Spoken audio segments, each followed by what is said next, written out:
now so that I don't forget the recording of the lecture. And so we'll post it in the seminar webpage. I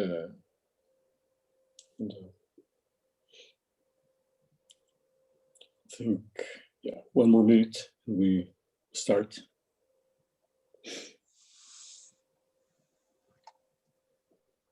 So, Ali, you are in Washington again. I thought you were in Sweden. Yes, I end up doing erratic things, and this is one of them. Okay. Yeah, I was surprised that your lecture in the MOPA seminar is going to be at 7 o'clock, and we thought in Sweden that's midnight or something, past midnight. And Yes. Well, I left Sweden about 2 years ago, and then I spent a year in Poland. So I'm actually I'm retired from my Swedish position. I'm just basically have only a formal affiliation with them. Okay, I understand. Okay. By the way, I gave a lecture in the Tehran seminar this morning. I thought about small world. Yes. Yeah. Okay, now we start. So I will introduce Jerry Keisler briefly in Spanish. I'll say a couple of things and then I'll switch to English. Bueno, es realmente fantástico, es un honor y también un placer poder tener aquí a Keisler, a Jerome Keisler, en nuestro seminario flotante.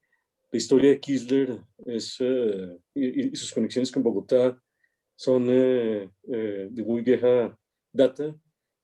Su estudiante Sergio Fajardo está aquí con nosotros hoy, su estudiante doctoral, y realmente digamos que los primeros encuentros que tuvimos algunos de nosotros, los de la generación que vino después con la lógica matemática internacional, varios de esos fueron precisamente con las conferencias de Keisler y todo lo que trajo a Bogotá originalmente. Realmente fue algo maravilloso, fantástico. Entonces, pues no digo más sobre eso, simplemente que es fantástico poder tener hoy a Keisler aquí. La semana entrante va a haber un pequeño evento de promoción de la lógica matemática. Aquí hacemos los lógicos matemáticos en Costa Rica y en Colombia. Aquí tenemos 2 de nuestros colegas costarricenses hoy, Samaria Montenegro, que fue postdoc en la Universidad de los Andes, y Rafael Zamora, también, que trabajan en teoría de conjuntos y en teoría de modelos, en el otro orden. Y el miércoles y jueves de la semana entrante, la charla de flotante será la inauguración de ese pequeño evento. Una de las charlas tendrá que ver con la historia de la lógica en Bogotá, otra con la historia de la lógica en Costa Rica, otra será un café lógico en que diremos muy brevemente qué hacemos los lógicos y finalmente un aperitivo lógico, para qué sirve la lógica. Pero now I want to introduce and I want to welcome Jerry Keisler to our Bogotá Logic Floating Seminar. It has become floating since the pandemic, but this is wonderful to have you here today. And Professor Keisler from the University of Wisconsin-Madison, emeritus, will speak about comparing continuous theories using ultrapowers. So welcome, Jerry. Well, thank you very much for the invitation, Andres, and I'm pleased to be virtually in Bogotá. Now, let me start with an overview of my talk. I'm going to revisit 2 research programs that were proposed long ago in the 1960s and remained dormant for 50 years and recently became extremely active. So there are 2 parts of my talk. The first part is about continuous model theory. Now, the first version of continuous model theory was from a monograph by C.C. Chang and myself in 1966. And there we studied general structures that had truth values in the real unit interval. And the modern version of continuous model theory is called the model theory of metric structures that was developed gradually over several decades, and the present version is from 2008.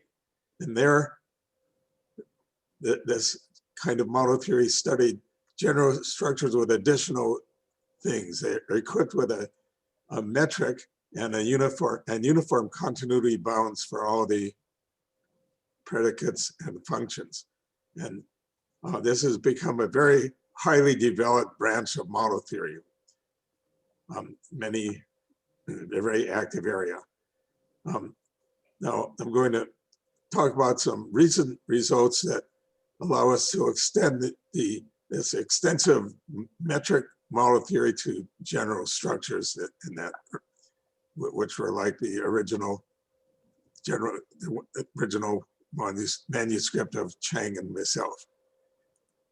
Now the second part, the talk will be on classifying first order and continuous theories using ultra powers. Now, in 1967, I introduced the way of pre-ordering first order theories, and they do it according to how difficult it is to make a model saturated by forming an ultra power. So the easier it is to make a model of the theory saturated with an ultra power, the lower it is in this pre-ordering. This gives you a way of comparing two first order theories, even if they have different vocabularies. And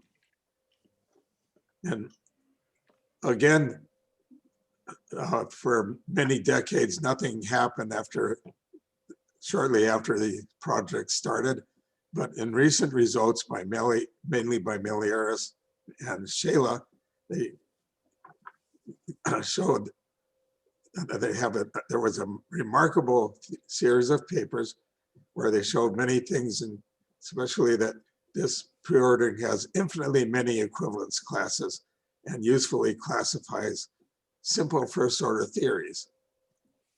Now, in this lecture, I'm going to combine these two projects by showing that this pre-ordering can be used to classify complete continuous theories as well as first order theories. Now here's a peek at the table of contents for the lecture so you can see how far along we are. I'll just let you look at that for a couple of minutes.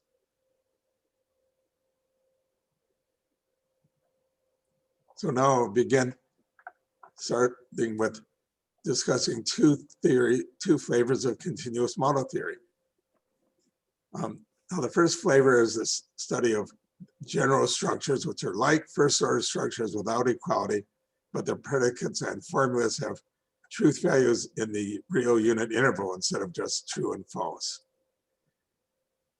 And the second flavor is metric structures. So metric structures are general structures with extra requirements. They have a distinguished metric on the universe and bounds for uniform continuity for all the symbols of the structure. And then, as I mentioned, there's a highly developed model theory for metric structures that's parallel to first order model theory. So we have an analogy. Metric structures are to first order structures with equality as general structures are to first order structures without equality. So the metric sort of plays the role of equality in metric structures. And the punchline is going to be that almost all of the model theory for metric structures carries over in a very precise way to the general structures of truth values in the unit interval.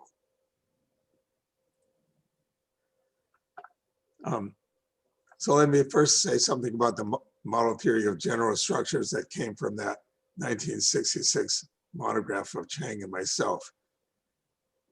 We have a vocabulary V that has predicate and function and constant symbols. And in this talk, the vocabulary will always be at most countable. The truth values are in the unit interval, and 0 will stand for true and 1 for false. That's the way they do it in the nowadays in continuous model theory. The reason for that is that two things at distance 0 from each other are equal. And they have variables, and the connectives in continuous model theory that are the continuous real functions of n variables on the unit interval. And you have two quantifiers, the supremum and the infimum. And just as in first order logic, one forms terms and atomic formulas, and then you build up sentences and formulas using these connectives and quantifiers. So when a general structure has a vocabulary and a universe M, and the function symbols are just functions from the universe into itself of n variables, and the predicates are functions from n tuples in the universe to truth values. The constant symbols just stand for elements of the universe.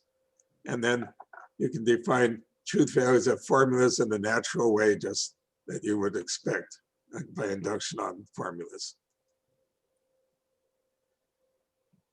Now, some basic facts about the model theory for general structures. A continuous theory is a set of sentences, so I have no free variables. And phi super m denotes a truth value that's going to be some number between 0 and 1 in a model. And M satisfies T means that every sentence in T has truth value 0. And then we define elementary equivalence, elementary structure, and the theory of a structure in the usual way. And there's also types. And the notion of a lambda saturated structure is just defined just as in first order logic, so that every set of formulas over constants in the model, such that every type that's over the formulas is realized in some elementary extension of the model will be realized in the model. That's what a saturated model means. They're the very rich structures. Now, because we don't have equality, it's important to have this concept of reduction of a model. And this is, if you have a structure and identify two elements that can't be distinguished by any formulas, then you get a reduced structure. And two structures are isomorphic. We have the usual symbol for isomorphic. And then in this general structure, we have ultra powers that are defined just as in first order logic, except the truth value of a formula in the ultra power will be the D limit of the truth values in each factor. And so if D is an ultra filter over a set I, and the D limit is defined in the natural way, it'll be another element in the unit interval. And the pre-ultra power has the whole Cartesian product that has its universe. And then when we take the reduction identifying elements that can't be distinguished by formulas, we have the ordinary ultra power. Then there's a notion of an ultra product, and that can be used to prove the compactness theorem for continuous model theory. Now, the other flavor was metric structures. And a metric structure is like a general structure, but it has not just a vocabulary, but a signature. The signature it has a distinguished binary predicate symbol for distance and a modulus of uniform continuity for each of the function and predicate symbols. A pre-metric structure has a is a general structure equipped with a signature, and the distinguished metric will be a pseudo-metric, and each symbol will be uniformly continuous with respect to that pseudo-metric according to the bounds given by the signature L.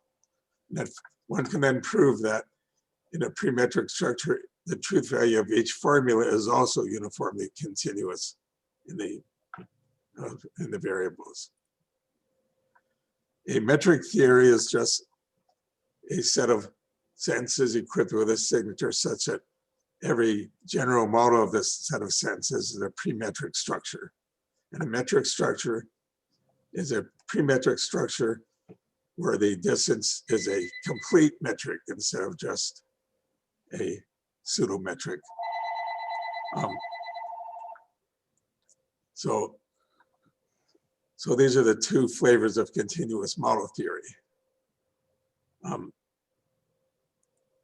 I just wanted to just mention every first order structure is a metric structure with the discrete metric. So metric structures are a generalization of first order model theory. Now, in a paper that's going to appear of mine called Model Theory for Real Valued Structures, this is a paper where I show that you can extend the theory of metrics, the model theory of metric structures in a precise way into, you extend it to the model theory of general structures. So the objective is to turn a general structure into a pre-metric structure. And when we do that, we're able to do most of continuous model theory without this overhead of signatures and the bounds of uniform continuity. So the general structures are simpler objects than the metric structures because they don't have this uniform continuity overhead. So if V is a vocabulary, let's let D be an extra binary predicate symbol. So V sub D is V together with this extra symbol. And let's suppose that T is a continuous theory with this vocabulary V. Now I'm going to define a key notion called a pre-metric expansion of T. So T sub E is a pre-metric expansion of T if, first of all,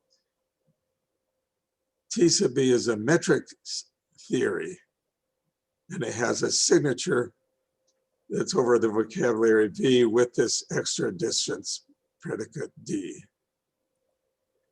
And secondly, there's a sequence of formulas in the original language V such that,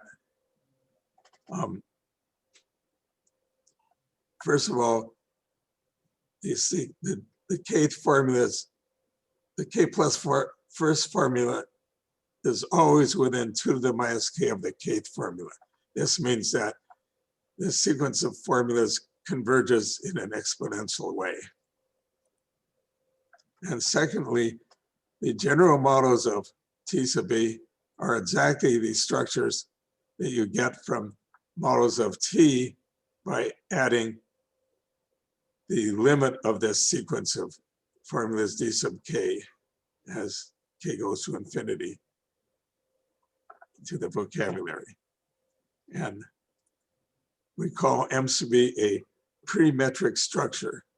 It's and it's going to be, and it's called the pre-metric expansion of T.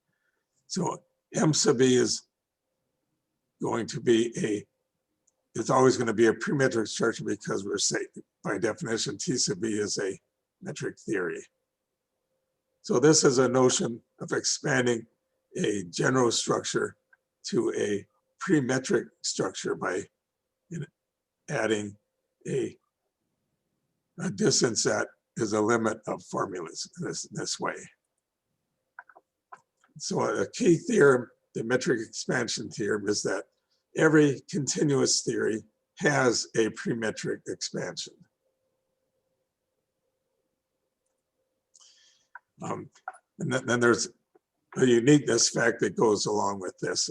So it says that every reduced general structure has a unique topology that's metrizable by a metric such that M with this metric D is a pre-metric expansion of M. So this says that every general structure has a pre-metric structure somewhere hidden in it.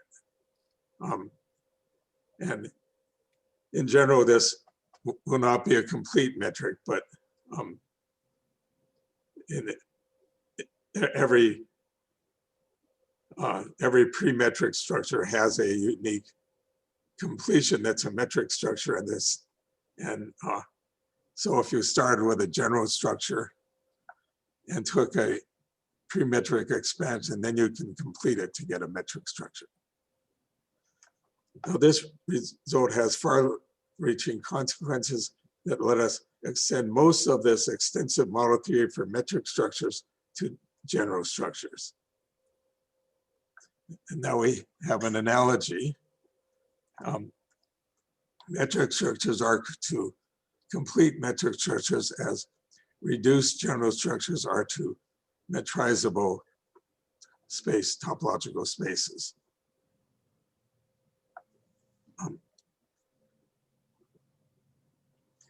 Now I said that most of model theory for metric structures can be extended to these general structures in a precise way. This metric expansion theorem allows us to do that. This is an example that's going to be needed for what I'll do next. I'm going to look at what happens to stable theories in continuous model theory. So in the theory of metric structures in the literature, there's a notion of a stable theory that's very analogous to the notion of a stable theory in first order logic. And the same definition carries over for general structures, and the same theorems and results will apply. So we define a continuous theory T to be unstable if there are bounds S less than R and a formula phi of xy and an infinite sequence of pairs of tuples A sub n and B sub n in some model of T such that whenever H is less than K, the truth value of phi of AH BK is less or equal to S, and the truth value of the other way, A sub K BH is greater than or equal to R. Now, one can prove that this is equivalent to saying that there's such a formula with S being 0 and R being 1. And this corresponds exactly to the notion of an unstable theory in first order logic. And we say that the theory T is stable if it's not unstable. So this is a notion of a stable theory for continuous model theory. There are many results about first order logic that carry over to continuous logic with this notion of stability. And there's a notion of stable in the sense of metric model theory. And a proposition here is that if T sub B is a pre-metric expansion of T, then T is stable if and only if T sub B is stable. So this notion of stable for continuous theories is the same as for metric theories. There are some important examples of stable metric theories in the literature. One of them is the theory of unit balls of Hilbert space. Another is unit balls of LP Banach lattices. And another example is if you start with any stable first order theory, there's a way of making it into a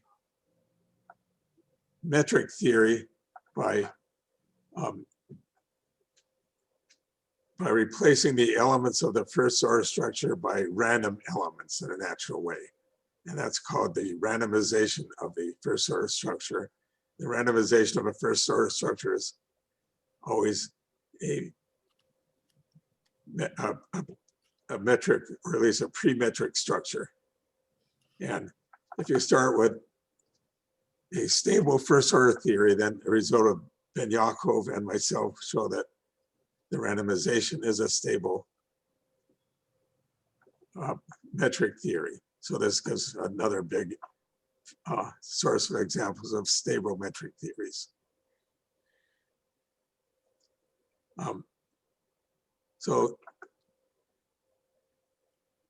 Now I'm going to turn to the second part of my talk. And this is about comparing continuous theories using ultrapowers. So let M and N be general structures and T and U be complete continuous theories. And D will always be a regular ultrafilter over a set I. What does a regular ultrafilter mean? A regular ultrafilter is an ultrafilter such that there is a family of elements of D of cardinality I such that every infinite subset of this family X is empty. In other words, every element of I belongs to only finally many of these sets X and D. And regular ultrafilters are useful because they have well-behaved ultrapowers. Now, the first theorem about comparing continuous theories is this. If M and N are elementary equivalent, then the ultrapower of M modulo D is as saturated as possible, cardinal of I plus saturated, if and only if the ultrapower of N modulo D is I plus saturated. So that means that it's equally easy to make M saturated as to make N saturated using ultrapowers. In my 1967 paper, I proved the analog of this result for first order structures. So this theorem I've just stated now, it generalizes this result to continuous structures.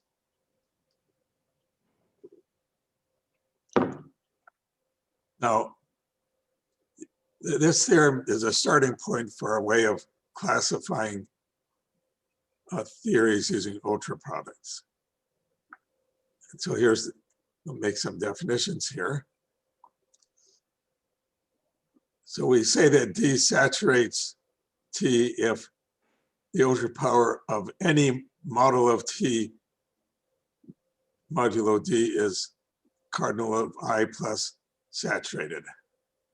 So because of the theorem, if D saturates one model of T, it saturates every model of T. So it's either, if this is true for some model, it's true for every model. So we can talk about an ultrafilter saturating a complete theory.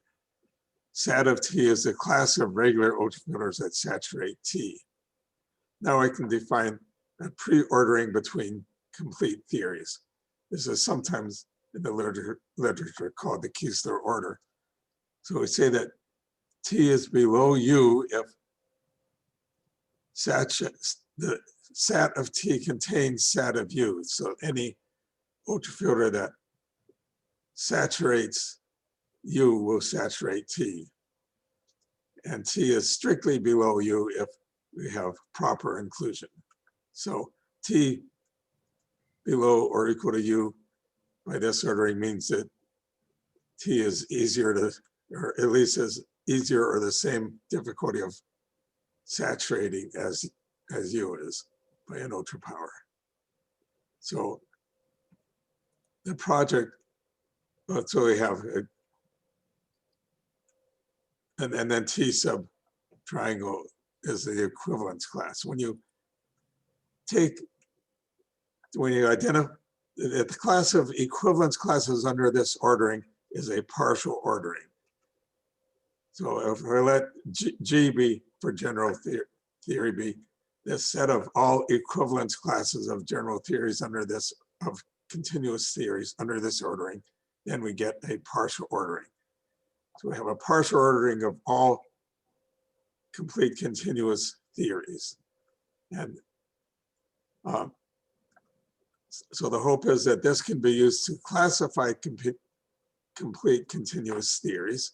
And it's interesting because it makes sense even if the theories have different vocabularies. Now, I introduced this for first order theories in that 1967 paper. We'll let F be the set of all equivalence classes of first order theories. I proposed in that paper that this partial ordering be used to classify first order theories. And I proved that just only a little bit about this partial ordering. It has a minimal and a maximal element. And the minimal and maximal elements are different from each other. Then in 1962, Kunin proved a result that helps get this subject started by, I did in 1964, I had proved that under the generalized continuum hypothesis, there's an ultrafilter that saturates every complete first order theory, and that was called a good ultrafilter.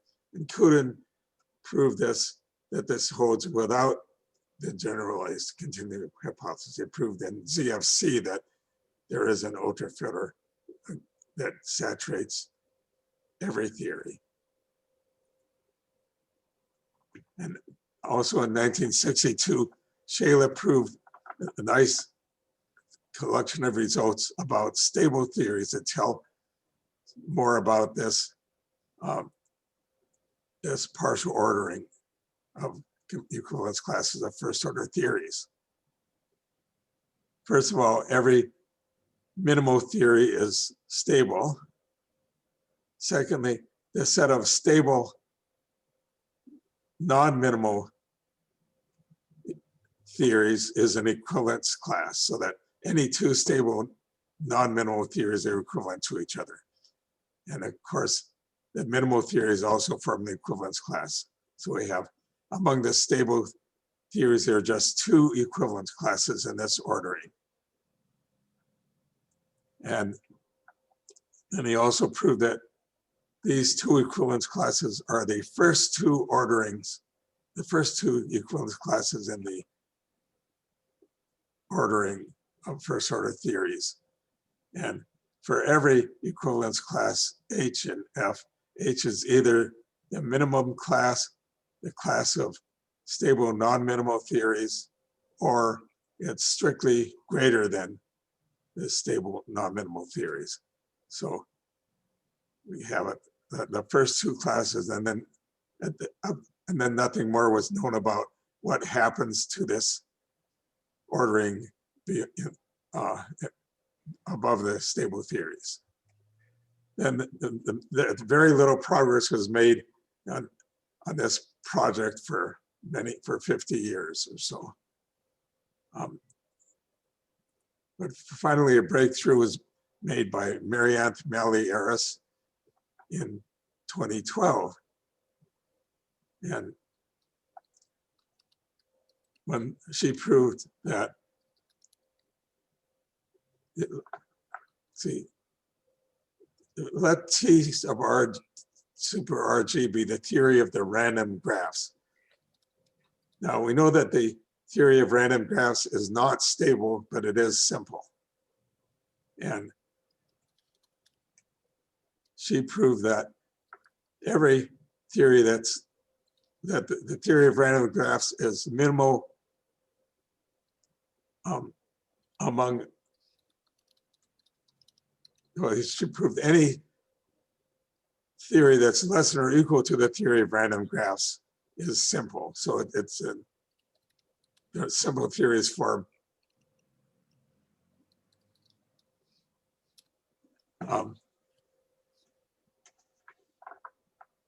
Okay, so anything below that is simple. And also the equivalence class of the theory of random graphs is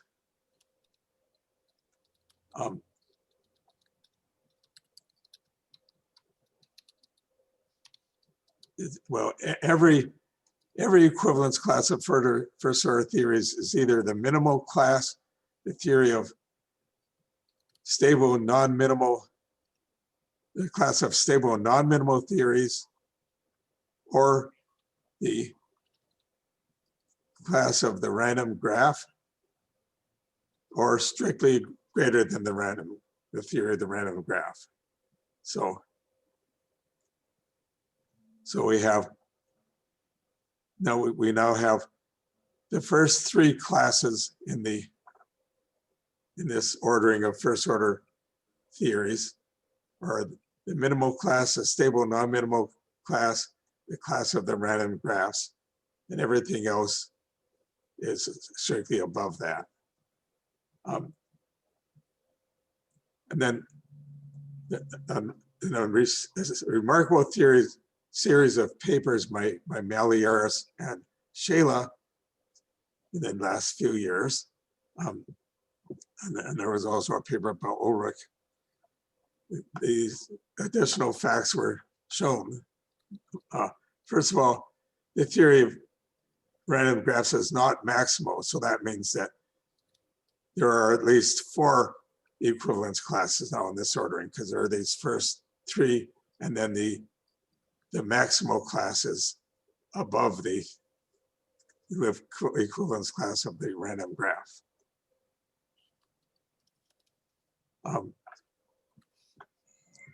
And then another of the results they showed us that if there is a super compact cardinal and T is simple, then anything below T is also simple. So the equivalence class of simple theories form an initial cone of the full partial ordering. And then the most striking result is that this equivalence class doesn't just have at least 4 classes, it has infinitely many. And in fact, among the simple theories, there are infinitely many equivalence classes. And not only that, the ordering is so rich that it contains a copy of the power set of n under inclusion. So it's all kinds of complicated things happen in this ordering among the simple theories. Sorry, but this happens also under the assumption of the existence of the supercompact? The last thing? No, that. Okay. So this even without that, just in ZFC, you can prove that the ordering is very rich among the simple theories. And another result they prove for first order theories is a sufficient condition for being maximal in this ordering. There's a notion the second strong order property, SOP2. I'll mention what this is later on when they give the continuous analog of it. Anyway, it's a property of theories that every SOP2 theory is maximal. So, and they conjecture that this is a necessary and sufficient condition. So it's a conjectured characterization of the maximal theories. Now here's a picture that sort of summarizes these results about this partial ordering for first order theories. And in this picture, moving upward and to the right is going upward in the partial ordering. So down here is the equivalence class of minimal theories. It's the lowest class. And there's a second equivalence class, the non-minimal stable theories. Now, among the lower left rectangle will be the stable theories that just break up into two equivalence classes. The third equivalence class is the theory of the random graph. And that's minimal among all the unstable theories. So it's down here less than or equal to everything in this upper left rectangle. And most of the action in this partial ordering is in the upper left rectangle. This is a class of unstable but not maximal theories. So the random graph is less or equal to any unstable theory, and there are continuum many equivalent classes of theories up here. And finally, on the right side of the picture are the maximal theories. So this is just one big equivalence class of theories that are maximal. And so the maximal theories contain all the SOP theories, and there's a question mark up here because it's conjectured that the SOP2 theories are exactly the maximal theories. Now, another useful concept in the study of this ordering when improving results is the independence property for first order theories. The upper half of this picture will be the theories of the independence property.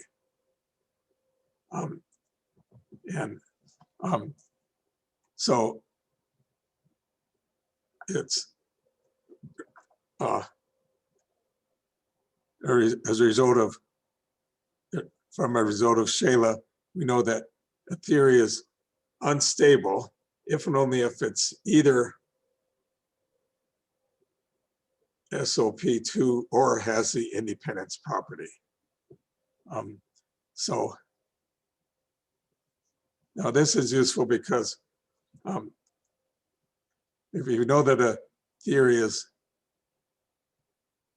unstable but not maximal, then you know that it has the independence property. So so the maximal theories break up into some of them have the independence property and some of them don't. Now I'll come back to this picture later on when I'm going to start discussing the what happens to the analogous ordering for continuous theories. Now, so first of all, there's a natural injective embedding from the first order theories into the general theories under this ordering. And this is just because every first order theory is a continuous metric theory where with the discrete metric. So there are more general continuous theories than there are first order theories. And this mapping sends the minimal class to the minimal class and the maximal class to the maximal class.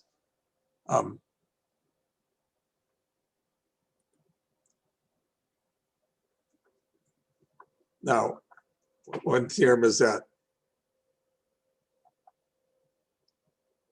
if you take any continuous theory T is equivalent to every premetric expansion of T under this ordering.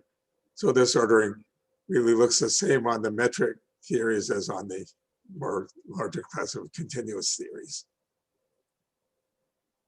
Now the project, a big project would be to use this ordering to classify metric or continuous theories. One open question is whether every metric theory is equivalent to a first order theory under this ordering. That is this embedding onto? Oh, I think it's not onto, and that there are more classes of continuous theories, but I don't know. But so if yes, then the G is essentially the same as F under this ordering. And if not, then there are new equivalence classes of metric theories. Another question is, if you start with a first order theory, must its randomization be equivalent to the theory? I don't know. Now, in order to study this ordering for continuous theories, one needs to generalize a number of results about first order model theory to continuous model theory. And each of the results I'm going to state here, the first order analog was a result due to Shaler. Well, that actually, first I'll hit the Shaler 1972, and later I'll have an analog of a result of Malieris later. Anyway, first we study indiscernibles in continuous structures. So as a set of indiscernibles is just a set of n tuples such that for any two n tuples of the seq elements, they have the same type. And there's a notion of average value of an indiscernible set that was introduced by Shaler for first order logic.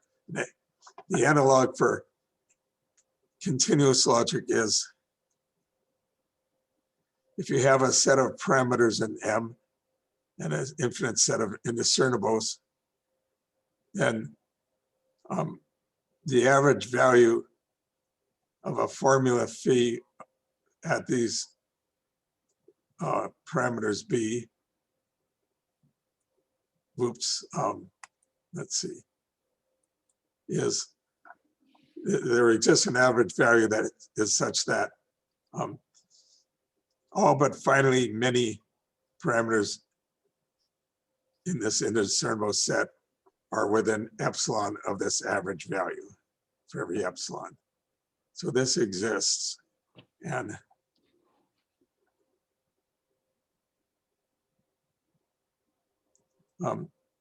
if the theory is stable, if the theory of M is stable and all of one saturated, then every countable indiscernible set can be extended to an indiscernible set. If every countable indiscernible set can be extended to an indiscernible set of cardinality kappa, then the model is kappa saturated.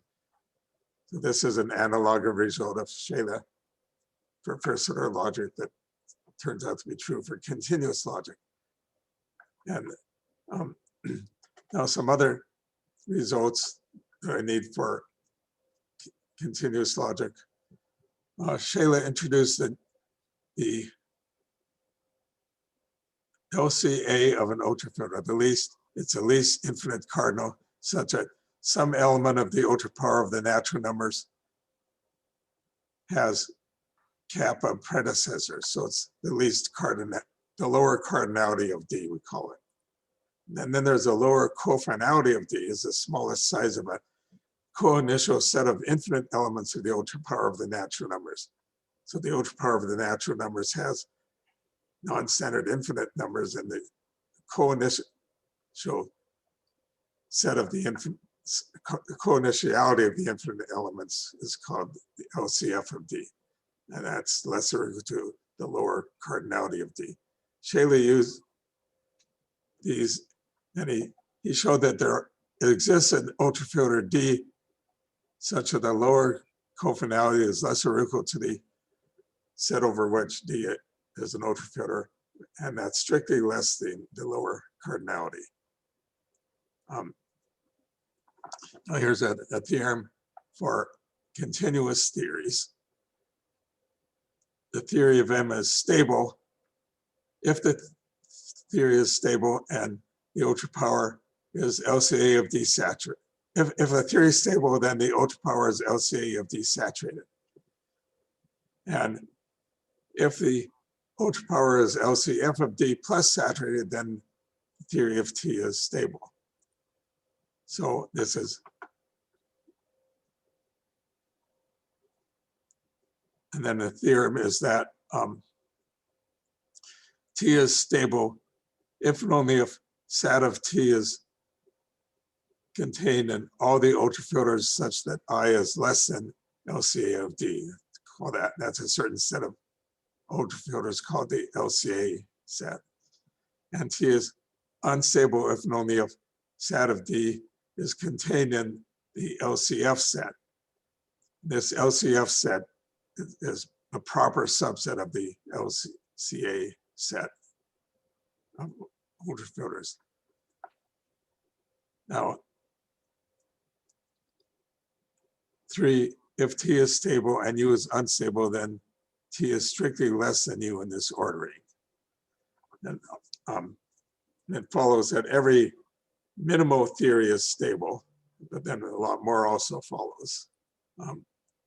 So from this theory, this theorem, we can identify the first 2 elements in the partial ordering of continuous theories. We need one more notion that's a generalization of a notion in first order logic.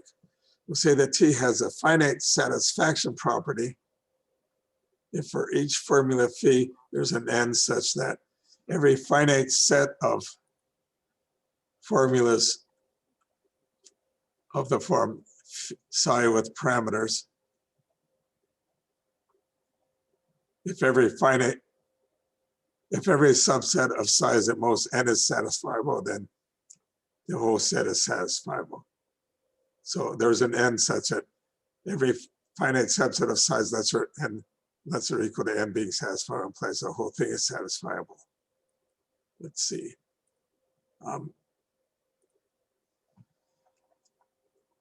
And this is a characterization of the minimal theories. If T is minimal, then T is minimal if and only if every ultrafilter saturates T, and that's also if and only if T has a finite satisfaction property.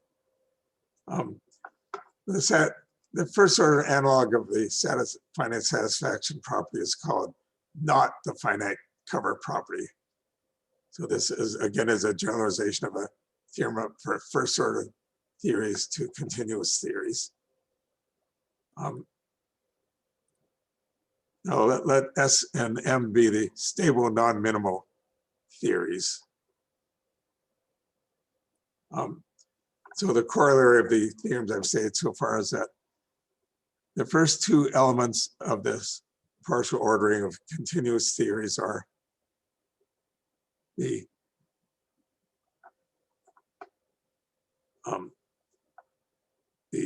class of minimal theories and the class of stable non-minimal theories. And any other class is strictly above the stable non-minimal theories. So here's revisiting the picture. this says that in this picture for continuous theories, you have the first class, the minimal, second class is not stable, non-minimal, and then everything else is above that. Now I want to look at the rest of this picture for continuous theories. So to do that, we need a characterization for the maximal element of G. I'm stating a definition informally here. Informally, a continuous theory has SOP2 if there's a formula phi of xy and a model and a binary tree of instances of the formula so that every branch of this binary tree is realized, but no incomparable pair of nodes in this tree is realized. Now just the formal definition is this right here, but this was the intuitive flavor of it, formulation. And this is a generalization of the SOP2 property to continuous theories. And so the theorem is that, as in continuous model theory, if T has SOP2, then it's maximal in this ordering. And again, a conjecture would be that maybe the converse is also true, but at least this is a sufficient condition for it being maximal. Now finally, I'll turn to the third element of this ordering, partial ordering. Here's a continuous analog for the independence property. And so it's like the independence property for first order logic, and it's appeared in the literature, the papers of Ben Yaakov. That's the independence property for continuous theories.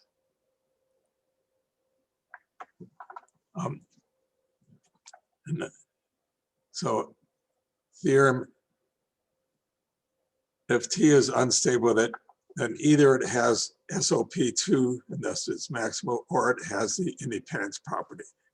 So an unstable theory that's not maximal must have the independence property.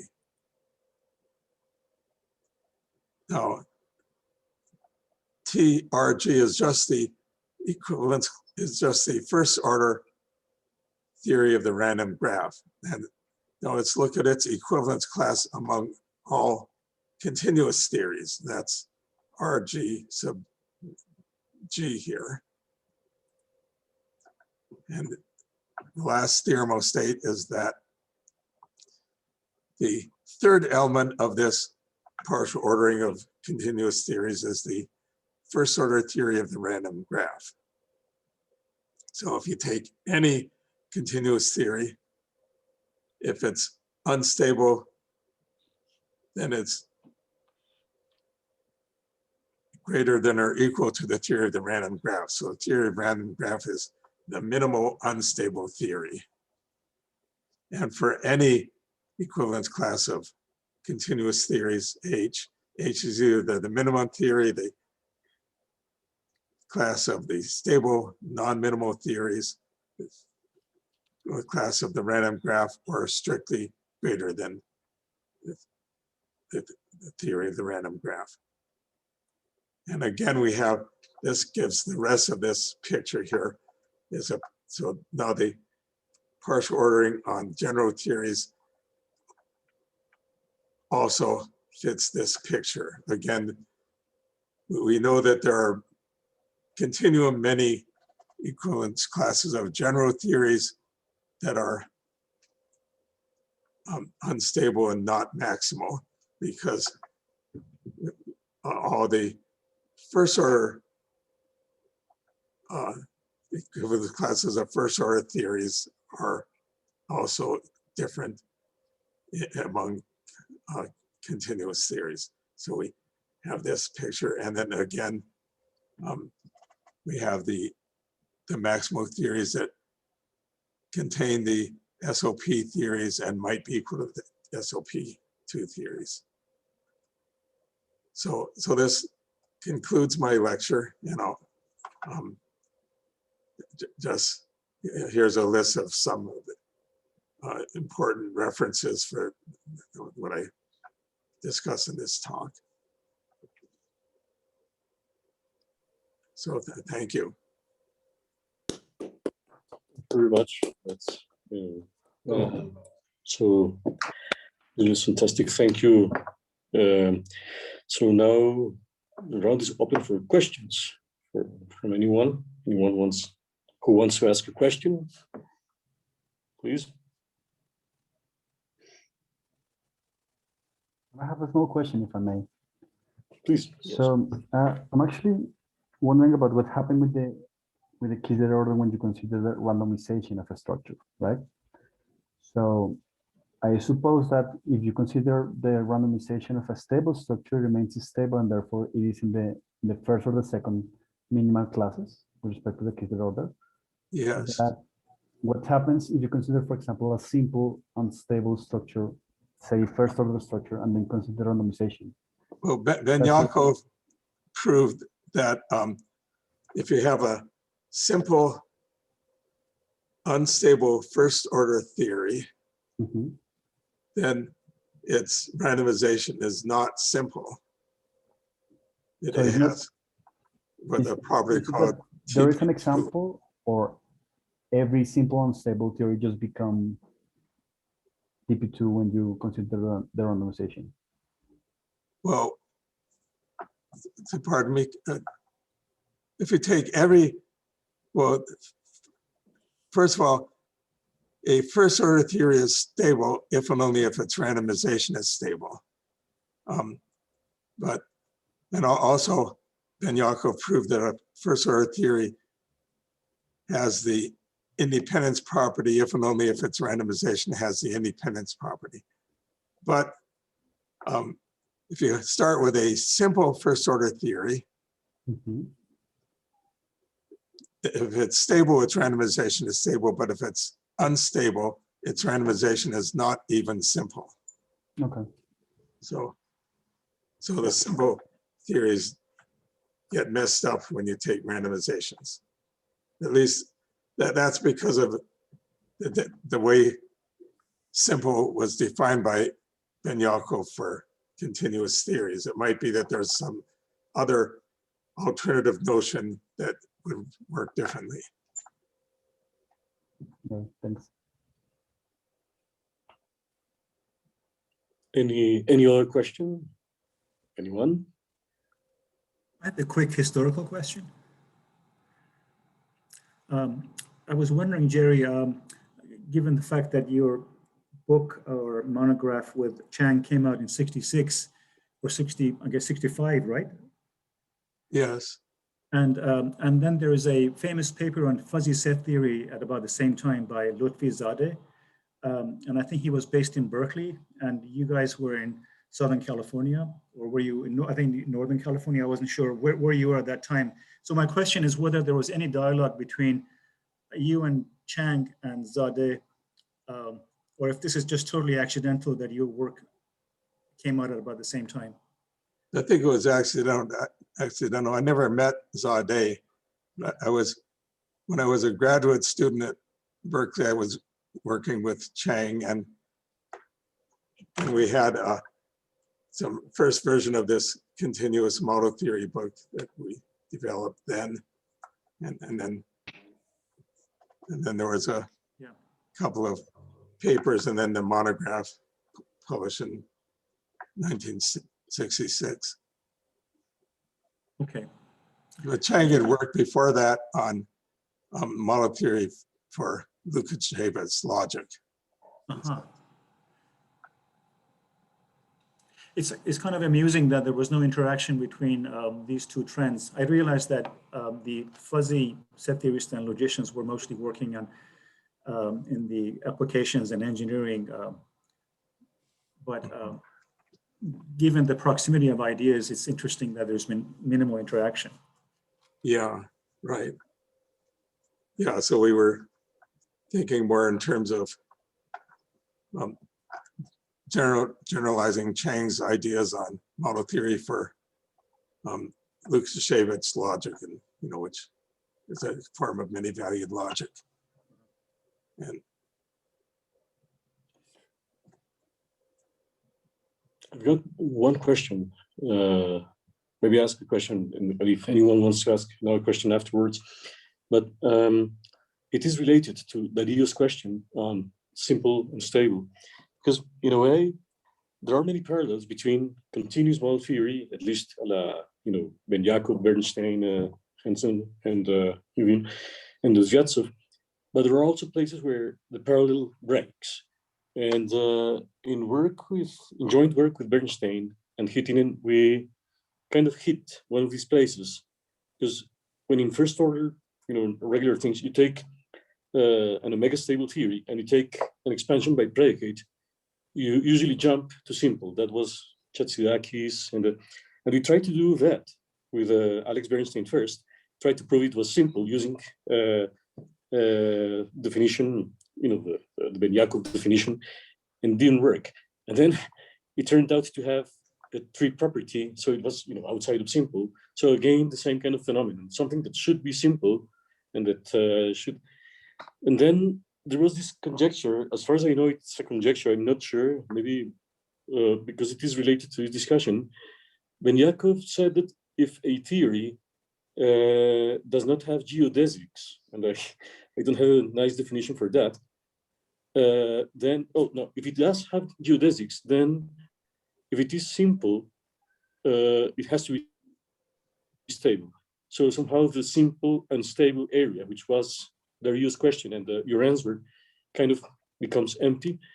But he said the reason for that is the presence of geodesics that are somehow, in many of the examples, you have like a shortest path in the metric. And indeed, ours had this sort of shortest path, and that was the reason.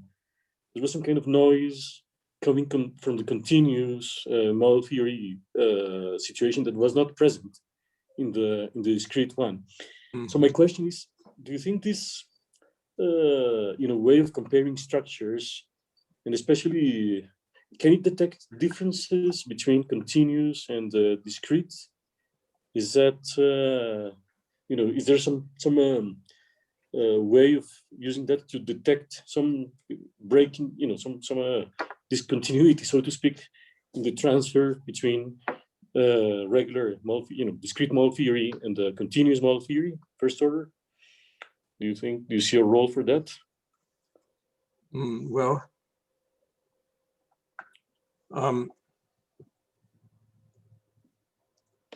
I guess I'm not sure. I think it's quite remarkable how similar model theory, continuous model theory, turns out to be to first order model theory. But I guess the thing that causes them to be different, I think, it stems from the fact that there's no negation symbol in continuous model theory. Instead, you just sort of have approximate negations of various kinds, so you're often working with approximate formulas. And so since every first order structure is a metric structure,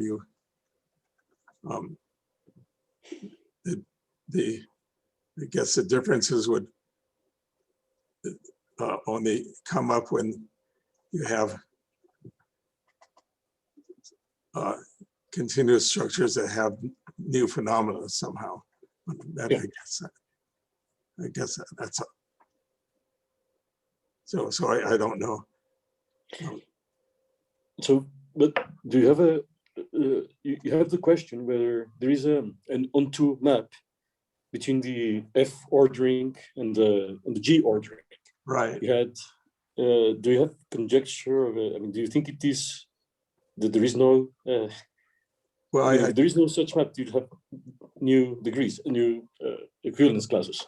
Yeah, I tried various ways of trying to prove that question by, trying to construct a first order structure that is captures as much as possible about the continuous structure, and was never able to to prove that every continuous structure is equivalent to a first order structure. So it makes me think that the answer is probably no, but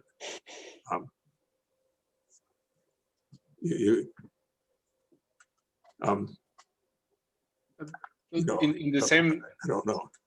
in the same line, do you have a candidate? I mean, is there any natural candidate for metric structure that should not be equivalent to any first order one? No, I don't have any candidate either, but so I guess I really have been unable to make progress on that question, but it seems even if it's true that every continuous structure is equivalent to a first order structure, in order to get these results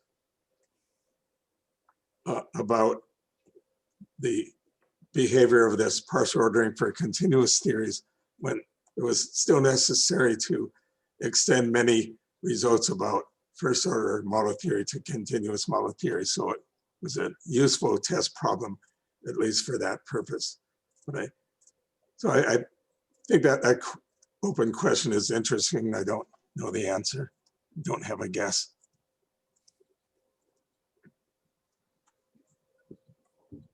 Are there more questions? Anyone? Anyone here? I had a question for you. Do you remember that Benyakov result you mentioned about geodesics? Do you know if that's written down somewhere? I think I saw it. It is in private conversation, and this is from something like more than 10 years ago. I don't remember. Yeah, I feel like every discrete theory is bi-interpretable with a theory with geodesics. So I feel like there needs to be like another assumption. Right. Yes. I don't know. Yeah. No, that's an interesting thing. Any more questions? We should continue this conversation, but I have a very naive question. The richness of measuring by how easy or difficult is it to saturate, theory or most of the theories is now, now very clear, especially, all these works and then all this order, and then the recent series of results of the people you mentioned, like Maliaris and Scheller, and there are, it's an extremely powerful idea. What about trying to weaken this saturation to, there are cases where maybe homogeneity or maybe something along those lines, has that been tried? I know this is a very naive question, sorry, but I'm just thinking of cases where saturation doesn't quite work. And yeah, I guess that's something, another large area to consider. I did think a little bit about restricting to a class of formulas so that one can consider, for example, saturation for positive formulas, and that I think is interesting for continuous theories. So that would be one direction to extend the idea. Yes. And yeah. So, well, if there are no more questions, let us thank again Jerry Keisler for this absolutely wonderful lecture. He gave us an overview of many decades, but also a lot of recent work and a lot of extremely interesting things that, and in a way, ultraproducts, ultrapowers somehow seem to be still at the center of many things, in many different ways. So this is wonderful. And the separation between continuous and discrete is weird. And the fact that in the first part of your lecture, you are somehow simplifying the vocabulary, or at least, as you said, reducing the overload of vocabulary. I think that's a great direction that seems to be very new as well. So if there are no more questions, let us thank Jerry, again. And, Thank you. okay. Thank you very much. This was wonderful. So the recording will be here, and will you send your slides? Okay, I Jerry? can do that. Yes. Thank you very much. So if you send me your slides, you can just put them in the I'll just Seminario email webpage. the PDF file of the slides. Great. That's Okay. fantastic. So thank you everybody for being here, and till next time then. Bye. Everyone. Bye, everyone. Bye, Jerry. Bye. Bye, Eli. Bye, Andres. Bye, everyone. Bye. Everyone. Ciao, Sergio. Bye, Ali. Pleasure. Ciao. At the emotional level, let me just say that Professor Keisler's lecture took Sergio and I back 40 years ago when we were sitting as beginning graduate students in Madison, Wisconsin, listening to Jerry teaching us model theory. And I think Sergio would agree with me that we're equally in awe of Jerry's performance now as we were 40 years ago. No doubt.